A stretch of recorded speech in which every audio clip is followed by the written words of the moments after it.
Hi guys, it's Noelle. It has been a while since I have seen you all, or you have seen me on video. I haven't done a pregnancy video in a really long time, and I'm so sorry. Time has just kind of gotten away from me, and life has been busy and all of that. I mean, we've been doing other videos and stuff, but I haven't taken the time to actually sit down and do a pregnancy video. So here we are. I am at 31 weeks now, and that means that I have 8 more weeks to go before we get to meet our little sweetie pie. So I will be delivering in week 39 because of the complications and everything that I've had in the past, and then complications that I've had with this pregnancy. So we're looking at 8 weeks, so it'll be around the week of August 15th. Nothing has been scheduled yet, but it'll be sometime during that week. So some things that have happened, oh, and I'll do, I guess I'll do it now. So this is the bump now. This is where Zeta is. This is her humble abode. And yeah, so that's the state of affairs right now. Let's see, what has gone on? Well, I talked about the ultrasound, all of that. I think I talked about my blood pressure, and that has subsided. Well, I mean, I still have blood pressure, but I don't have high blood pressure. So I no longer have to see the specialist for that. However, I do have to, sorry, the cat is shaking the camera. Okay. So however, I do have to, I went in for, at 28 weeks, I went in for the glucose test. Now, I think I had mentioned in an earlier video that I did an early glucose test, glucose tolerance, where I have to drink this orange, it's basically like flat Sunkist, but it's like this orange flavored drink without the fizz, and have to drink that, and then I have my blood drawn. So I underwent that, I want to say at like 16 weeks or so, and I failed the first test, so then I had to go back for the 3-hour test.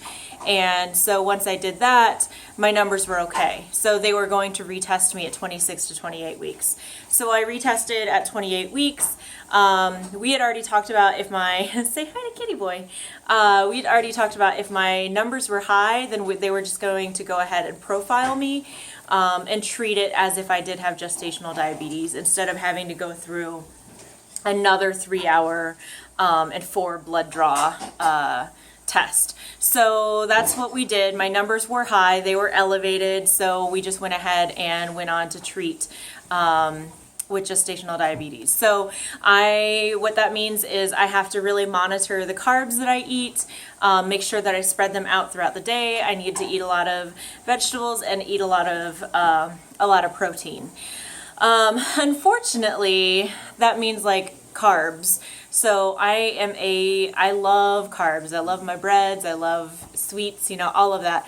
But it also means like I can't eat any fruits. I mean, okay, I can, but I really have to limit that. So, and I love fruit, and it's summertime, so it's fresh fruit season. So that's a little bit hard. And protein, like meat and stuff, I'm just not I'm not a vegetarian, but sometimes like meat just isn't what I'm craving, and so it's been a little bit challenging.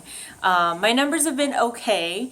I've been monitoring, so I have to do my blood sugars 4 times a day. So I do a fasting one in the morning, and then I do one an hour after every meal. So an hour after breakfast, an hour after lunch, and then an hour after dinner. So, and then I report all my numbers back once a week to my doctor. So I have been testing that now for the last 2 weeks. So things are going okay. And, you know, I dealt with this with Zoe when I was pregnant with her, so I was not a stranger to the process.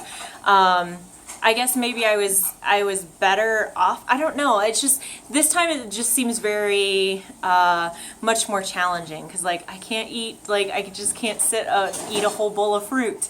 And it's like, it's counterintuitive to me, because I'm like, but fruit's healthy and all of that. And so anyway, so that's what's been going on with that. I have been having good checkups with my OB, so everything is going well. The heartbeat has been strong, and I definitely feel her kicking and moving and shimmying and shaking and everything every day.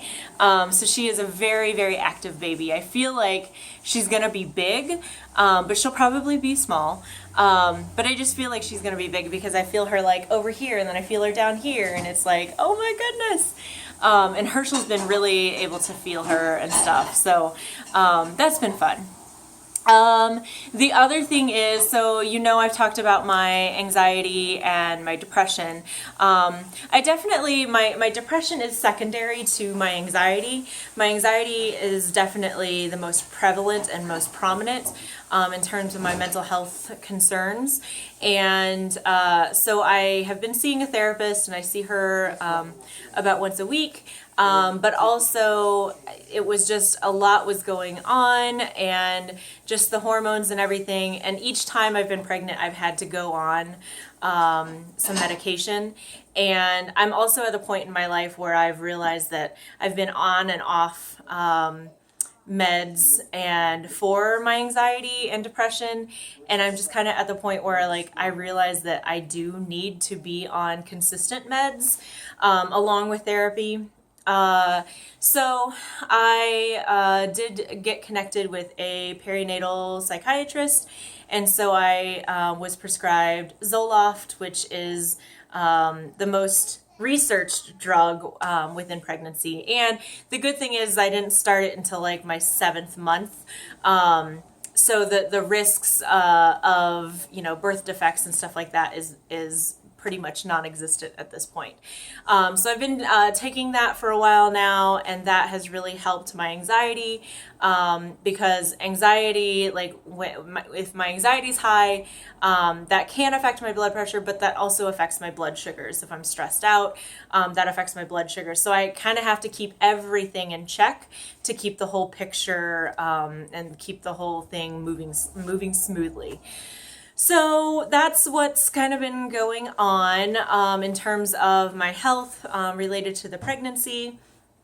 But other than that, I think things are going well. I'm definitely nesting.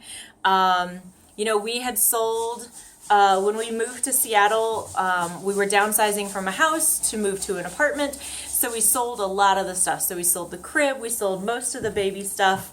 And so it was kind of like starting over, because people were like, oh, that's great, you're having another girl and you can just reuse everything. And I'm like, yeah, that's great if I would have kept everything. But it was awesome. So I had a friend that I used to work with here in Seattle, and she wanted to throw me a baby shower. So she threw me a baby shower, and it was mostly work friends and a couple other personal friends. And that was last weekend, I think. And that was so delightful. It was awesome. Everything was just perfect. And the girls came, and sorry, that's my cat again. And so it was really nice. And so we got some cool things for the baby. Okay, can you please stop?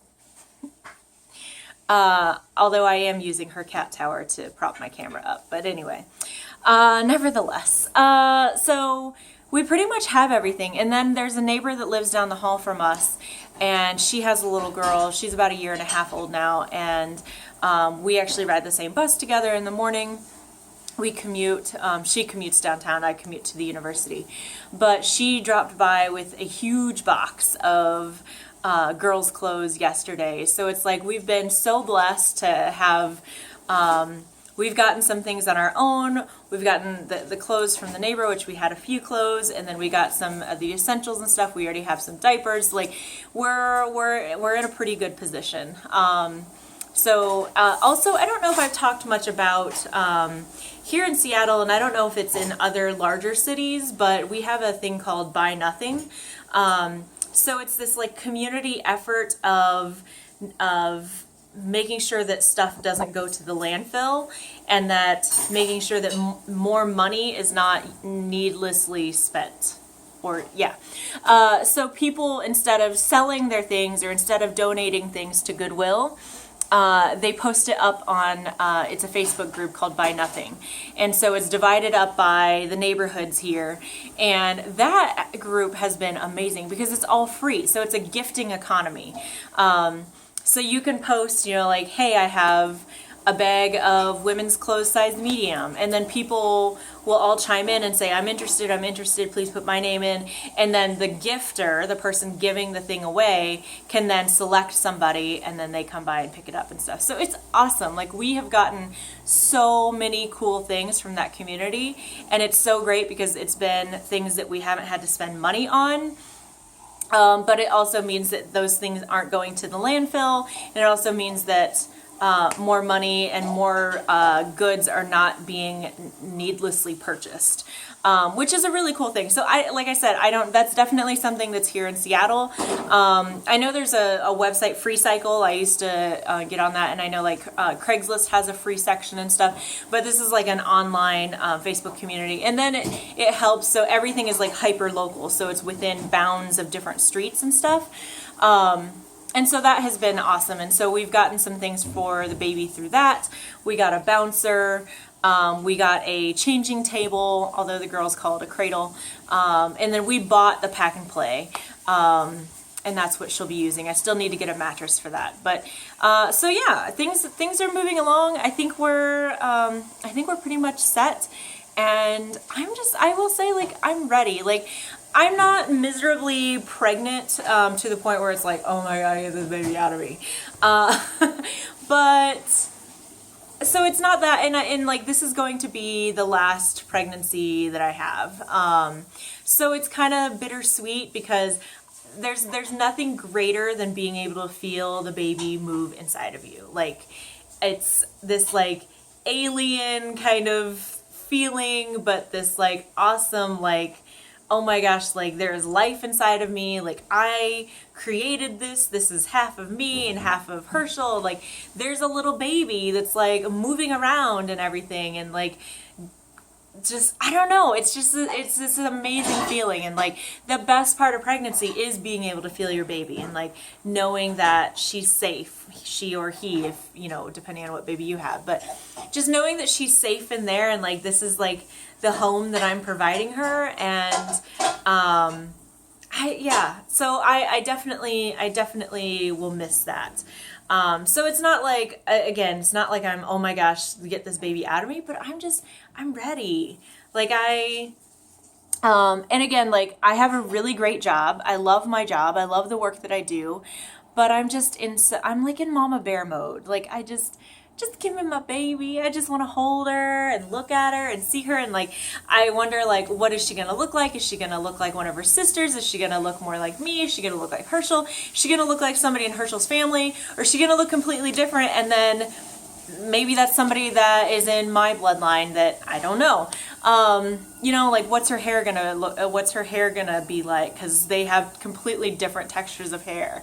What's her little body build going to be like? Because they have different, they're built completely different. And what's her personality? Like, what's she going to be like? Is she going to be go with the flow? Is she going to be a little more type A? Like, is she going to be a combination? That's just what I'm just excited. I'm just ready to be that family of 5 and like to go on our family adventures and to really settle into life here in the Pacific Northwest, and just to be on that journey. And like, that's what I'm ready for. But I'm ready for the little baby. Like, I just want to squeeze her and kiss her and hold her and everything. And to see the girls interact with her and to see Herschel interact. Like, that's one of the best things too, is to watch him with his little girls. And it's just great. So that's what I'm ready for. But, I certainly can wait 8 more weeks for the little wee one to continue cooking, developing her brain, developing her muscles and her bones and all of that, and getting her motor skills and all of that stuff figured out. So I definitely don't want to meet her any earlier than what I need to, or any earlier than what she needs to. But I'm like, my heart and my mind, my soul, like, I'm ready, which I guess is a good place to be. So yeah, I think that's pretty much what's been going on in Noe's world of Pregohood. And yeah, I think that's about it. So if you have any questions for me about my pregnancy or about the baby or about our family, please feel free to comment below. Please like the video if you liked what you heard and saw. Subscribe if you haven't already subscribed. Share us with your friends. And until next time, I'll see you guys later. Bye!